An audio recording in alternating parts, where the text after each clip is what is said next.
Star Dragons are poised to be one of the strongest archetypes going into the set 1 meta for Battle Spirits Saga. So, here's a deck profile.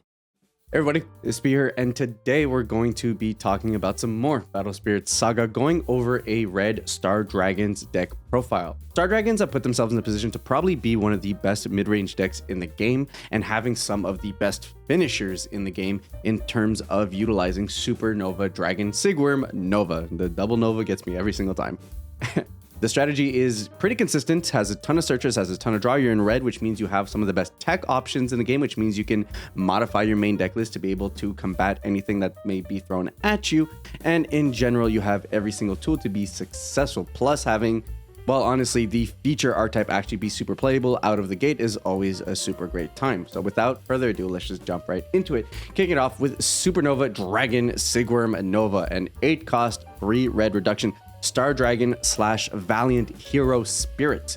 It has Ascend, cost 6 or more. So Ascend is effectively an additional cost. So to play this card, you also need to get rid of a 6 cost on your board. So something to consider, that he's not just in a cost, he's effectively whatever his cost is plus whatever it took to be able to get the 6 cost on board. And then on level 1, 2, and 3, it has Flash Awaken, which means during combat, you're able to move around cores from your other spirits onto Supernova Dragon. And then on its level 1, 2, and 3, 1 summoned, when the spirit performs Ascend using a spirit with Seigwurm in its card name. So what's cool is that it's card name. So we only have the Seigwurm from the starter deck right now, but if we ever get additional Seigwurms in the future, you can still utilize Supernova as an aspect of this ability. You may place a soul core into the void. If you do, place cores from your void into your life until you have 5 life. This is incredibly powerful, effectively saying you can crack back on your opponent having attacked you a ton by going right into this, which is absolutely huge. It means that you can take some hits, let's say go down to 1 life, utilize Ice Shield, and then go and crack back on your opponent, which is incredibly powerful. And it's like almost you got a pseudo ramp in the whole situation of it all. Additionally, one note that you guys will have to know is that the soul core can come from anywhere. So you can utilize the core in some other aspects of your main phase, and then you can get rid of it from your trash, which is always really nice. And then finally, when the spirits attacks on level 2 and 3, select any number of your opponent's spirits with a combined total of 10k or fewer BP and destroy them. Absolutely huge. If you're playing against a low to the ground aggro deck, there's a complete board wipe. Otherwise, you're killing 2 or 3 key pieces off your opponent's board.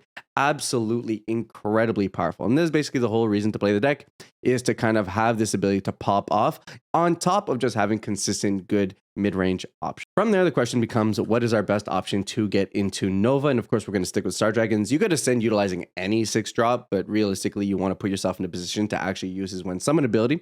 So the first one is obviously Imperial Thunder Dragon Seigwurm. Comes in the starter deck, a 6 cost, 3 red reduction Star Dragon Ancient Dragon.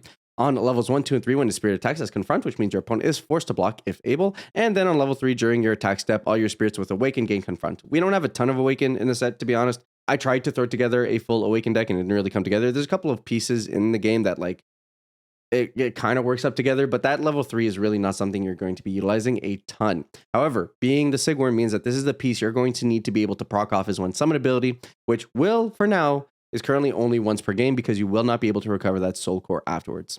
So after the Seigwurm Dragon, we are looking at Nebula Dragon Andromeda. I wasn't so hot on this card initially, but being the staple card of the starter deck, I've gone a huge fondness for it. The ability to pop a Nexus or a low BP card is super good, and honestly really great for tempo. And then on level 3, just happens to have Confront. Again, you're not going to be utilizing it a ton of time because this is going to cost you 4 just to get on board, and then you need the additional 4 to get to level 3, but it's an option if need be, so no hate there. So we are basically maxing out on Seigwurm because we want to get the proc off Nova. Then we've got 3 of Nebula Dragon, and finally we round out with a singular Divine Mars Dragon, Ares Dragoon, which is a 6 cost, 4 red reduction Star Dragon. On levels 1, 2, and 3, it has Flash Awaken, and then on level 3, when the spirit attacks, when the battle ends, once per turn, you may refresh all of your spirits with Awaken. Not incredibly impactful. We run as a 1 of more as a tech, and we're trying to just test things out to see how it is.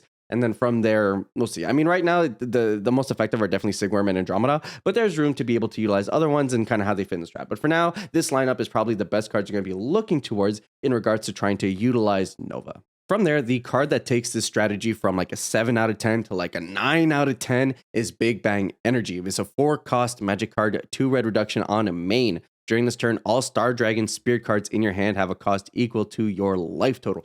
absolutely huge. It means that if your opponent got you down to 2 or 3, even just 1, it means that with the reductions on your Spirit Dragons, they will effectively be free, which is absolutely massive. So this allows you to really flip the tempo on your opponent, and this is why this is probably one of the best comeback decks in the game. The comeback mechanics via Nova plus Big Bang Energy are incredibly powerful. This can easily make it so that you swing back on your opponent and just close out game right there and then, which makes it absolutely huge. Granted, you still have to consider and contend against Ice Shield, but that doesn't change the fact that this is incredibly powerful. And worst comes to worst, you can just utilize it for a 2k BP bump. Not the end of the world. At least it has extra value there. In terms of being able to up that consistency and make us more likely to pop off, we're going to be utilizing 4 of Galaxy Dragon, Dromateos, a 4-cost 2 red reduction Star Dragon Spirit. On levels 1, 2, and 3, when you summon a Star Dragon card, count each symbol on this spirit as 2 symbols when calculating its cost reduction. By the time you get Andromateos out, that's not going to be incredibly relevant, but it's just a nice to have, right? If for whatever reason your Nexuses get blown up or your lower cost Spirit Dragons get blown up, at least you still have the additional reductions from there. And then when the spirit's attacked on level 2 and 3, reveal the top 3 cards of your deck, add 1 Star Dragon Spirit card among them to your hand, and return the rest at the bottom in any order. Super good. Ups the consistency, allows us to be able to dig 3 cards deep. You know, at 1 swing, you find enough value to be able to replace this card. On 2, 3, even more so. And then finally, of course, we're a red deck, so we're playing Star Blessed. Draw 4-cost 2 red reduction. First, when an opponent resolves a 1 summon ability, you get to draw 2 cards, and then hey, you get to pay the additional to draw 2 additional cards. A draw 4, can't complain there. There's no more consistency than just drawing a lot of cards.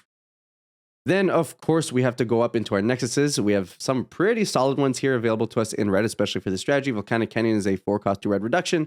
On levels 1 and 2, during your draw step, you draw an additional card and then discard one. So it doesn't net you a card, but you are able to filter down even more. And especially in a deck like this, where you're like basically a combo deck, you really need to be able to see your Nova to be able to, you know, come back in the game. And then having this in multiples is huge. And then finally, during your attack step, all your spirits gain 1 KBP. Just a nice, hey, I have an extra 1 spirit. Boom, I just like pumped up my entire board. Can't complain there. And then we round that out with 2 Where Stars Are Born. This is a 3-cost 2 red reduction Nexus on levels 1 and 2. When placed, you get to reveal 1 card from the top of your deck for each Star Dragon you have on board. So not great early, but in the later, it allows you to be able to deep search for a Star Dragon. And then the additional ones go to the bottom of the deck. And then during your attack step, when one of your spirits that costs 4 or more attacks, select one of your opponent's spirits with 1k or fewer BP and destroy it. And this is a situation that's, funny enough, going to come up more often than you'd like. So it's a great piece to just have around. And sometimes you're able to actually 2-for-1 your opponent, which is super cool. So not incredibly impactful, but good enough to consider running, especially since it mitigates some aggro on that end as well. From there, we move on to our removal suite, Burning Force. And I have to say this, I feel like I'm going to say this every single video. I don't care if you're a red deck or if you're not a red deck. You guys need to run Burning Force. It is probably the most impactful comment in the game right now. For 5 at 2 red reduction on main, select one of your opponent's Nexuses and destroy it. Absolutely incredible ability. You super want to utilize this whenever possible. And at worst, if there's no Nexus that you poke, you get to select 2 of your opponent's spirits with 3k or fewer BP and destroy them. Absolutely huge. It is incredibly impactful. And I'm telling you guys right now, you guys will want to include copies of this deck. So right now we're running it at 2, I believe. We're going to see at the end when I have the overview of the entire deck. But definitely room for playing 3 or even 4. To round it out, we've got Volcanic Break, a 5-cost 2 red reduction. Magic Main Flash, select one of your opponent's spirits with 3k for your BP and destroyed. If you spend a Soul Core, it's 6k instead. I think we only run this as a 2F, and that's primarily because, of course, the Soul Core is not always going to be available to us, and a lot of our spirits already deal with the board pretty well, having pseudo removal on them. So this is just more so to have a little bit of instant speed for something that could be bigger that's too big for us to deal with. Then we go into our aggro mitigation, or more of our tech pieces. So we've got Divine Halberd, Dragon Arc, a 3-cost 2 red spirit Star Dragon. On levels 1, 2, and 3, neither you nor your opponent can lose life from 2k or lower spirits, which is pretty good. All your Star Dragons are basically above this threshold, so this really only impacts your opponents, which means if they're on purple and they're trying to aggro you down, or if they're on yellow, they're trying to aggro you down. This is going to be one of those pivotal pieces to be able to force you to go into the later game, or force your opponent to have to deal with it before going into it. And then additionally, on levels 2 and 3, when the spirit attacks, select one of your opponent's spirits with 2k or fewer BP and destroy it. Again, like the Star Dragon Nexus, very similarly, it's not going to hit a ton of things, but it is surprising the amount of things that it does hit, and causes some really annoying situations for your opponent. Then we've got Flamefish. It's not a Star Dragon, but I still stand that it is one of the best cards to be able to utilize in any of your red decks.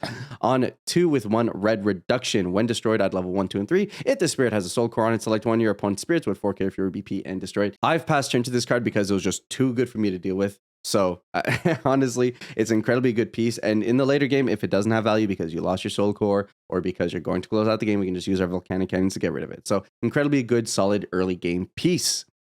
From there, it's you have to mention it. Like, I'm not going to go into too much of a deep dive on it, but look, if you're playing Battle Spirit Saga, you got to play Absolute Ice Shield. Pick up your 4-ofs whenever the game comes out and just hold on to them because, one, I don't think this card's going anywhere. Two, it's going to be utilized basically till forever. It just assures that we can get into the late game. It means that if your opponent has an incredible turn 2 or 3, you don't just auto lose because, oh, hey, we're just going to end this now before it goes too deep. So it's an auto include. We play 4 of. And that's the first build of Star Dragons. Honestly, one of the best colors and strategies to go into in the first set. I'm not going to claim that this is the most optimal list, honestly. We're still trying to figure out what the meta is. There hasn't even been a tournament. And of course, you skew some of your tech pieces depending on what's going to be played in the meta. But if you want a good catch-all strategy that deals with board, prevents aggro, and has a late game that can outdo control, this first build is definitely going to be enough to be able to get you there. There's a couple of cards I didn't bother highlighting because they don't really surround the strategy. They're just good additional pieces. We've got Firewall, which of course are just copies 5 and 6 of Ice Shield. And then we've got Rain Needle, which is just our 1-drop Star Dragon that keeps our stuff going. So they're just good consistency pieces in there. Of course, if you want the entire build, it's right here. No point in really talking about a sideboard until we figure out what the meta looks like. But regardless, I think this is going to be a great starting point to what is probably going to be one of the most impactful strategies going into the first set. But that doesn't change the fact that my build could be wrong. If you think my build is incorrect, let me know in the comments down below. If you like the video, give it a thumbs up. Hey, dislike works too. If you guys want to catch more of my videos, subscribe down there for more Battle Spirits Saga. With that said, I'll catch you guys on the next one.